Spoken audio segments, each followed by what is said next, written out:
Hey, welcome back to They Don't Pay Me to Say No, little story about my book.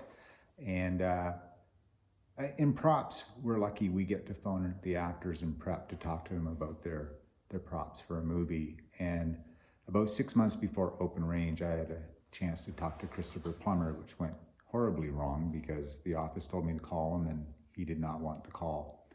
So 6 months later, I'm on open range. I just had a meeting with Kevin Costner the day before about all the props for the movie, and I get the message about Robert Duvall, which I'll read from my book, They Don't Pay Me to Say No.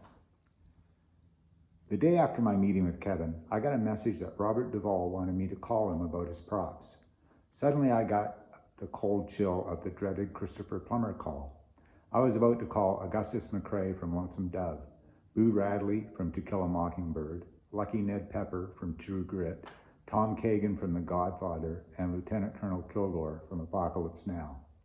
I was nervous and untrusting this time, so I went down to the office and asked everyone, including a very young office PA, if she had proof that Robert wanted me to call. "Who's Robert Duvall?" the PA asked. She was barely out of film school.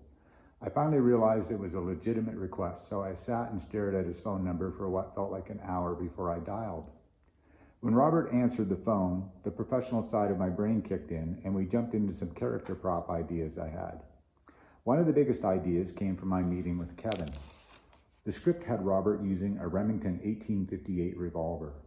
Knowing the film had a big shootout at the end, I did not want to do a cap and ball revolver, a revolver from the pre-cartridge era, which meant pouring gunpowder into the cylinder, putting in the wadding, and then putting on a cap to fire.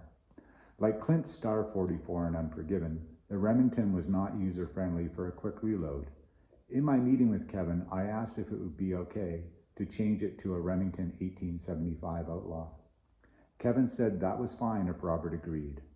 I made my pitch to Robert, who had been in a couple of the greatest Westerns ever made. Even though I was nervous, I had to sound confident as I asked a legendary Oscar-winning actor to change a prop. When I explained why, he agreed with me. After about 15 minutes of talk about the movie, I let my professional side drop and mentioned Henry Bumstead from To Kill a Mockingbird, and suddenly we were both talking about Robert's movies, our favorite Westerns, my love for Lonesome Dove, and how excited we were to do this movie. We talked for over an hour. It was the beginning of a magical time on set with him. The day I met him in person, it was like all the awkwardness had been erased with that call. One day, Robert came to set and said, "Dean, I saw Tom Selleck at the hotel. I teased him, we got you to do props on our show, and not his." Robert was a gem on that movie, such a pro. The painting that Jan did over my shoulder here is actually a photo we took on the set of Open Range where Robert is driving the wagon that Kevin's in the back. The other thing I took away from the film is I have Robert's spurs. There's something about having handmade spurs, and I had a really great builder in Calgary hand build these spurs for me for Robert to wear in the film. So this is a very cherished piece of memorabilia. The book is They Don't Pay Me to Say No. Lots of great stories if you love movies.